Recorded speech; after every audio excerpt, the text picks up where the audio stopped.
And I guarantee these guys are gonna come back for this. Oh, that's heavy. Oh, holy shit. Dude, hey! Get out of here! Get out of here! Get out of here! These 6 real fishing encounters, all caught on camera, reveal the dark side of a simple day on the water. Let's dive in.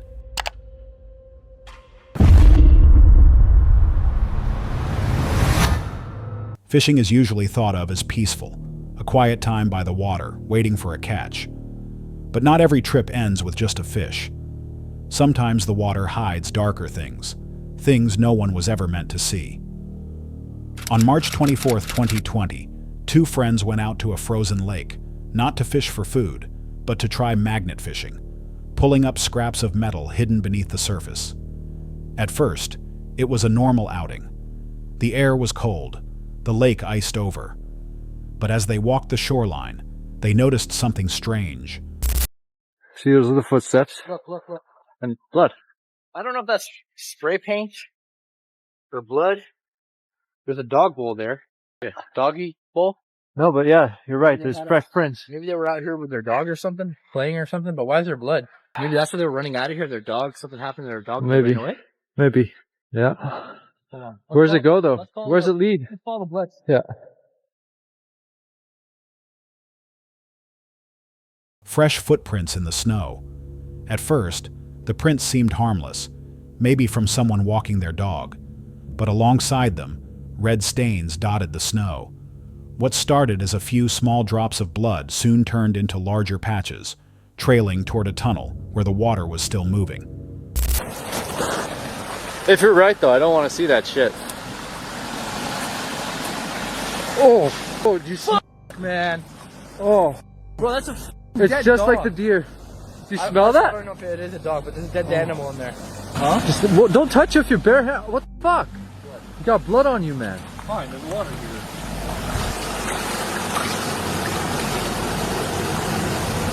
Oh, disgusting.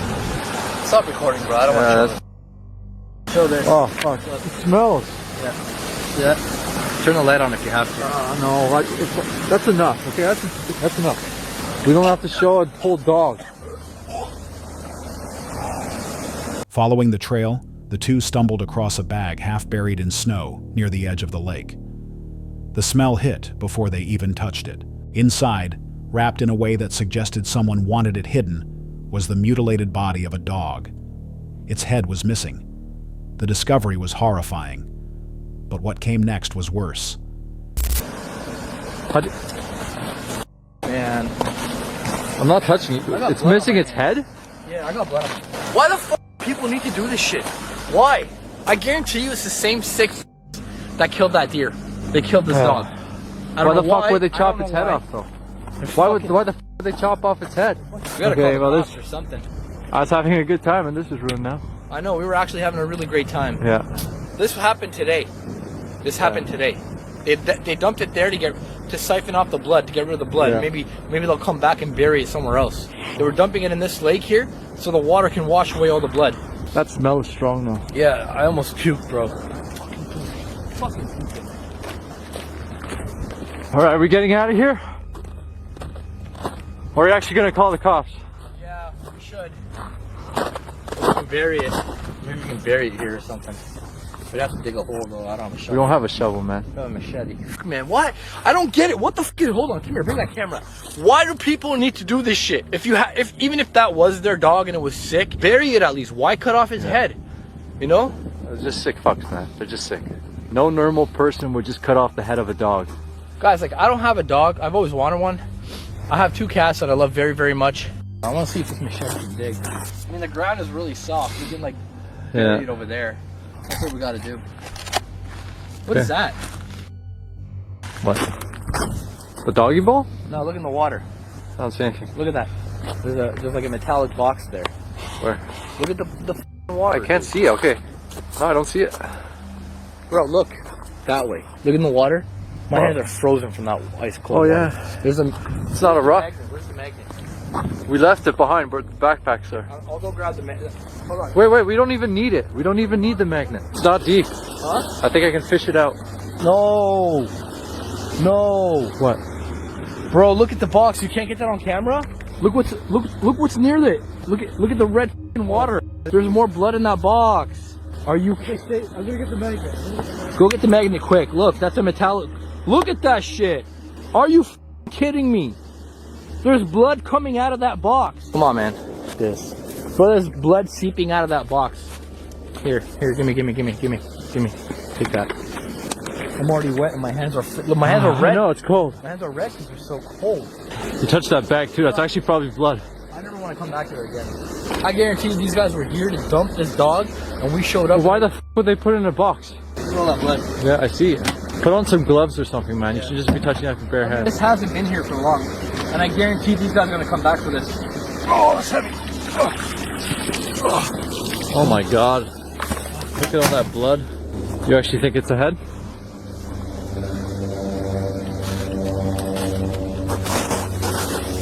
Look at all the blood. Yeah, I see. In the water just nearby, a metallic box sat partially submerged. The lake around it was tinged red. Using their magnet, they dragged it out. The box was heavy, leaking fluid.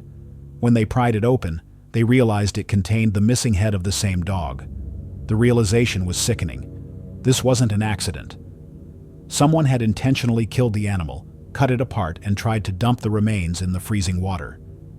The evidence was fresh, meaning whoever had done this was likely there only hours earlier. The frozen wind carried across the ice, and the two couldn't shake the thought that whoever was responsible could still be nearby. While some might dismiss it as a cruel act of animal abuse, others wondered if it was something more disturbing, perhaps linked to illegal activity or even ritualistic behavior. Dumping remains in water to wash away blood is a known tactic for concealing evidence. The fact that the head was placed in a separate sealed container raised even more questions. What makes this case so chilling isn't just the brutality, but the timing. The footprints and blood trails suggested this had happened only hours before. So, who was responsible? And more disturbingly, had the two just stumbled upon the scene while the person behind it was still watching from the tree line? Hold on a sec. If you're enjoying this so far, make sure to hit that subscribe button. Let's continue.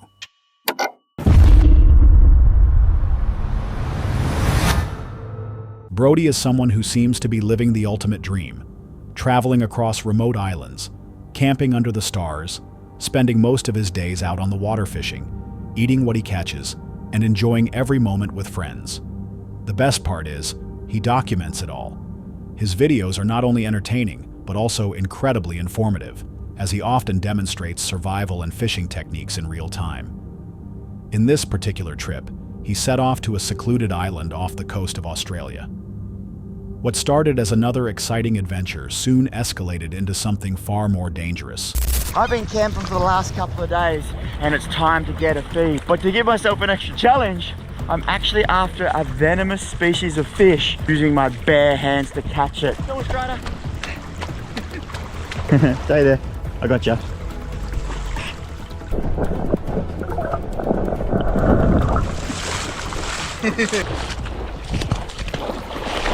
Whoa! Whoa! Strider! Go! Go, Strider! Go!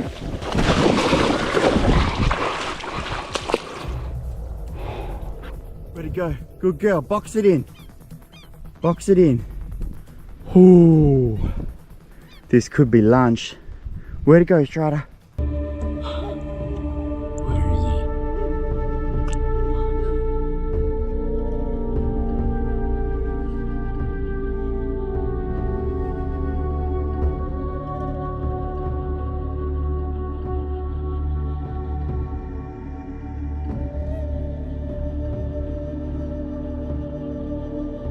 Ah, he bit me!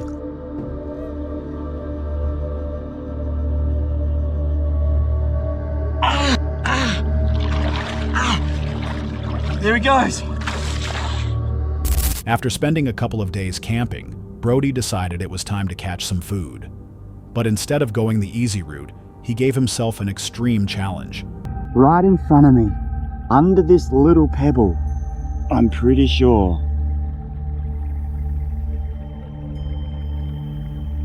is the world's deadliest, most venomous octopus, the blue ring octopus.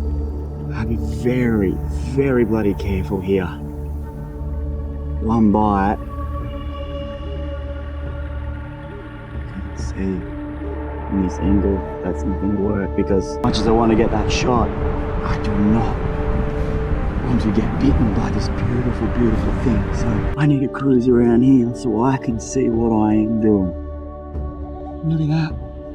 Oh, it's beautiful. Hi mate, my name's Brody. It is absolutely lovely to meet you. Hi. Brody. Wow. Oh, please don't go that way.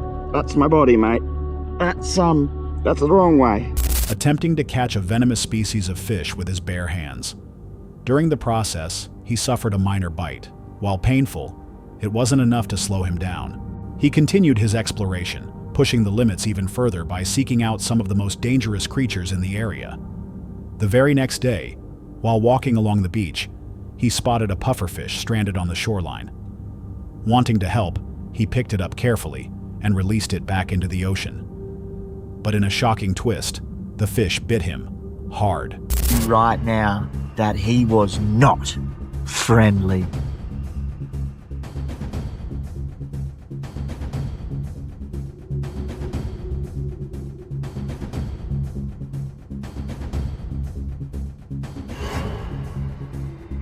What is this aspect fully having a crack at me now? From friend to enemy.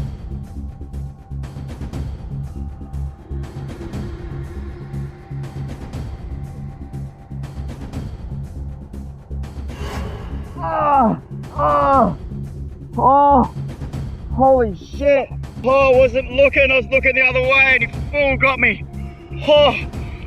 Oh, that's really bad.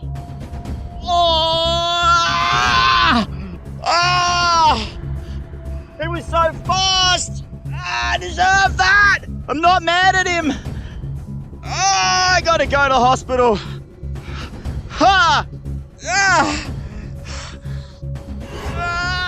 That's bad. That's really bad. Oh my God, I don't think I have a finger anymore. I actually think he bit half my finger. I just looked away for 5 seconds. Come on, pick up. Hey Dad, this is a little bit of an emergency call. Nothing, not fatal, but I got bit by something in my fingers. Got sort of down to the bone.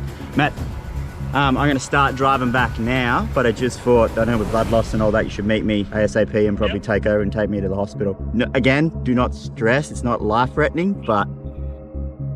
Is it? Yep. The bite was so severe that it cut deep into his finger, nearly down to the bone. The pain was immediate, and blood loss quickly became a concern. Realizing the seriousness of the situation, Brody rushed to the hospital where he underwent surgery on his injured hand. Many viewers praised Brody's adventurous spirit, but moments like this highlight just how dangerous interacting with wild marine animals can be. Pufferfish may look harmless, but their strong teeth are capable of inflicting serious injuries. For content creators like Brody, there's always a fine line between adventure and recklessness, and this incident serves as a reminder of the real risks behind the camera. Brody eventually recovered and took a short break from filming, but it raises an important question. Is capturing the perfect shot worth risking permanent injury? Would you take the same risks if you were in his position, or would you play it safe?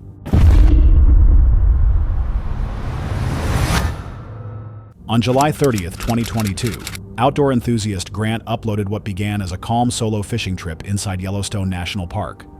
But what started as a relaxing day by the river slowly turned into a tense reminder of how unpredictable stealth camping in the wild can be.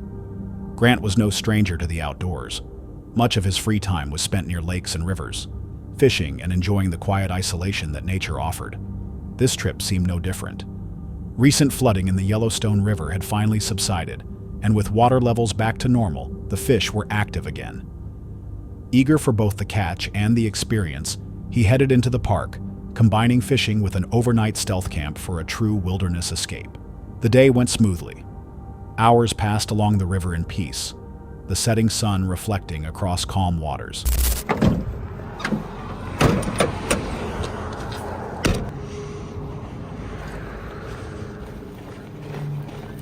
Spot number one today, guys. We are on the Yellowstone River here in Yellowstone National Park. I know you guys know a lot about the flooding that went on here. Water levels have dropped perfect levels, and these fish seem to be pretty happy from what I've been hearing. So I decided why not to come out here, try a stealth camp, and see what we can do. Find some fish today. So just show you guys the whole Yellowstone National Park. So smart.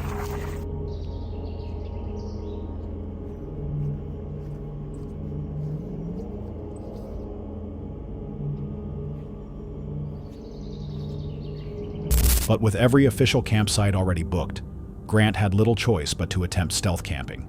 He found a narrow dirt road, one of the only ungated paths he could locate, and parked his vehicle far off the main trail. It wasn't the perfect spot, exposed and a little unsettling, but it was quiet.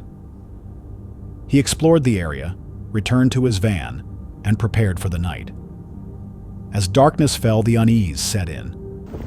Well, speaking of a bear spot, here I am crouching in the woods, eating their strawberries. I'm sure they wouldn't be too excited. So, on that note, guys, I've walked a little ways along this gorgeous trail and found something cool for you guys.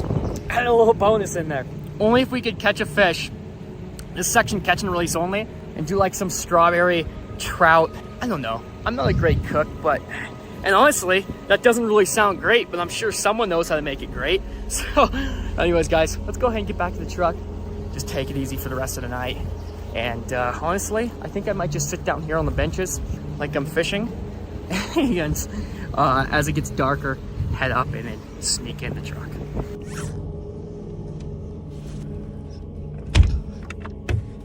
Well, guys, I have been hanging out just for the last little bit here. It just got dark here, so I decided to hop in the back of the truck now, as I was getting pretty terrified with the grizzlies and all that good stuff, guys. Fingers crossed nothing happens in the rest of the night. It's been a pretty good night so far, pretty good day. Thank you so much for tuning in, guys. It's been an awesome adventure. And yeah, I'll see you in the next one, and I'll wake you up if anything else goes on the rest of the night, but I think we're looking all right, so. Thoughts of bears and the isolation weighed on him, but the night remained calm. For hours, nothing stirred. Then, close to midnight, the stillness broke. Tires rolled slowly across gravel, crunching closer. Headlights swept across his van. In such a remote spot, no one should have been there. The vehicle circled, paused, and then someone stepped out. It wasn't another camper. It wasn't someone lost. It was a park ranger. Grant hadn't realized stealth camping was prohibited in that section of Yellowstone. The ranger approached, confirmed his information, and delivered a firm warning. He was told to move along immediately.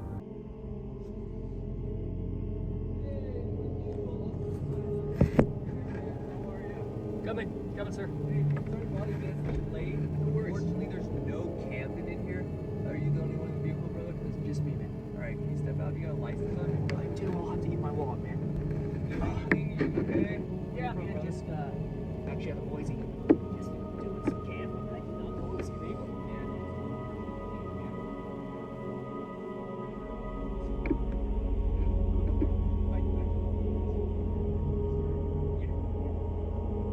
The encounter ended without incident, but the unease lingered. Packing up in silence, Grant drove off into the dark, the tension of the moment overshadowing what had been a perfect day outdoors. While the consequences were minor, just a warning, the psychological impact was far greater. Well, that was absolutely terrifying. I'm so thankful we got off with a warning there. Anyways, guys, thank you so much for tuning in. Do I recommend stealth camping Yellowstone? Absolutely not. So, anyways, guys, I will see you in the next one. In a place as vast and wild as Yellowstone, the idea of being approached in the middle of the night is unsettling, even when it's only an officer. For stealth campers, this highlights the risks of bending the rules, especially in areas that are tightly monitored and protected. Grant's trip ended safely, but it raises a bigger question. Does the freedom of stealth camping justify the chance of getting caught? Or worse, putting yourself in danger in an already unpredictable wilderness? Would you take that risk or stick to the official campsites? Yeah, I arrived just as Ben was being dragged out of the water. Yeah, pretty frantic scenes. Pretty heroic by the guys that actually stayed in the water to grab him. And a few guys were on the beach that actually did paddle out to help as well. The sun hung low over the waves at Geary's, a popular surf break just south of Perth. For 29-year-old Ben Gehring, it was meant to be another peaceful afternoon in the water, just aboard, the ocean, and the rhythm of the surf. To those on shore, it looked like the perfect day. Warm light, steady winds, and rolling swells. But beneath the surface, something powerful was moving silently, setting the stage for one of the darkest tragedies to strike the local surf community. Ben wasn't the type of surfer chasing reckless thrills. Friends described him as thoughtful and cautious. A fly-in, fly-out worker, he was fit, careful, and always kept shark warnings in mind. Locals said he never would have entered the water if he'd known a shark had been sighted earlier that day near Pyramids Beach, less than 2 kilometers away. Minutes after he paddled out, around 4 p.m., disaster struck. Something massive hit with incredible force. The calm surface erupted into chaos as nearby surfers rushed toward the scene. They pulled Ben onto a board and desperately tried to bring him to shore. Despite their efforts, his condition was critical. Paramedics rushed him first to Peel Health campus, and later he was airlifted to Royal Perth Hospital. For 3 days, doctors worked tirelessly to stabilize him. His fiancée, Jasmine, never left his side. Just days earlier, Ben had learned he was going to be a father, news that had filled him with pride and joy. But the ocean had already taken its toll. On the night of May 6, 2016, Ben Gehring passed away in the ICU. The loss devastated the surf community. Friends and fellow surfers described him as calm, kind-hearted, and deeply devoted to both his family and the sea. For them, this wasn't just another statistic in Australia's long history of shark encounters. This was personal. Authorities responded by placing drumlines in the area. Within days, a 4.2-meter great white shark was captured. Officials labeled it a hazard under local rules, though the decision quickly drew controversy. Some argued there was no proof this was the same shark involved in the incident, raising questions about whether the response was more about reassurance than science. His family later released a statement, expressing gratitude for the surfers who risked their lives to help, and for the doctors and nurses who tried everything to save him. They also thanked the community for its overwhelming support during their darkest hours. In the days that followed, surfers returned to the water. Some placed flowers in the waves. Others sat quietly beyond the break, honoring his memory. Fear lingered, but so did the pull of the sea, a reminder that the ocean never truly lets go. For those who knew him, Ben was not just lost to the deep. His presence lived on in every set wave, every paddle out, and every story shared among friends. This tragedy also reopened an old debate in Western Australia. How do we balance the freedom of the ocean with the risks it carries? Some argue shark control measures are necessary for safety, while others believe they only create a false sense of security. Ben's story is remembered with love, bravery, and loss. But it leaves us with a difficult question. Should humans continue to push into waters known to be shark territory? Or is it time to rethink the risks we're willing to take for the waves we love? DT fishing is a channel built on one man's love for the outdoors. From rivers to creeks, he spends his days and nights chasing big catches, always bringing his audience along for the adventure. His content usually captures the calm rhythm of fishing, but sometimes, nature reminds you how quickly peace can turn into chaos. On this particular trip, DT and his partner set out to a scenic creek in search of smallmouth bass. What's up, guys? Welcome back to another video with DT Fishing. Callie, Kellen, and I are on the creek hunting some smallmouth bass. Stick with it. Stay tuned. Let's go catch some fish. Best.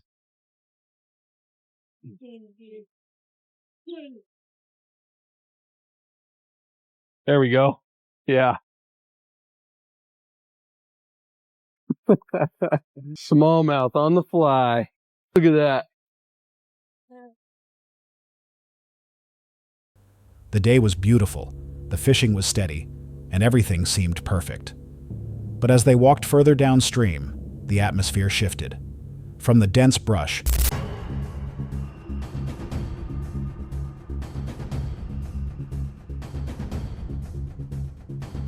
Yep. Scream on 3. Ready? 1, 2, 3. Ah! Hey! Get out of here!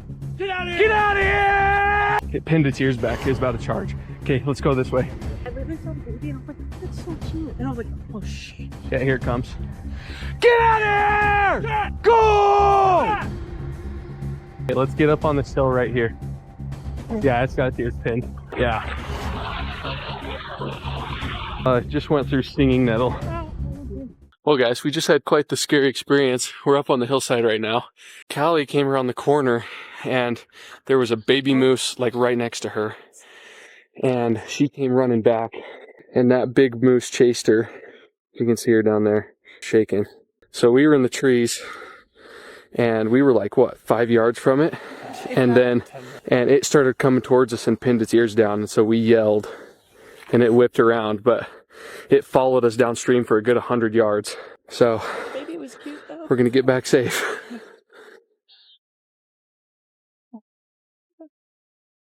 A massive shape emerged. A moose, and not just any moose, but a mother protecting her calf. In an instant, the situation turned dangerous. The animal lowered its ears, a clear signal of aggression, and began moving toward them. The pair scrambled uphill, trying to put distance between themselves and the creek, while the moose followed close behind. For nearly 100 yards, it shadowed their retreat, making sure they were leaving its territory. Breathless and shaken, they finally reached safety, realizing how close the encounter had come to disaster.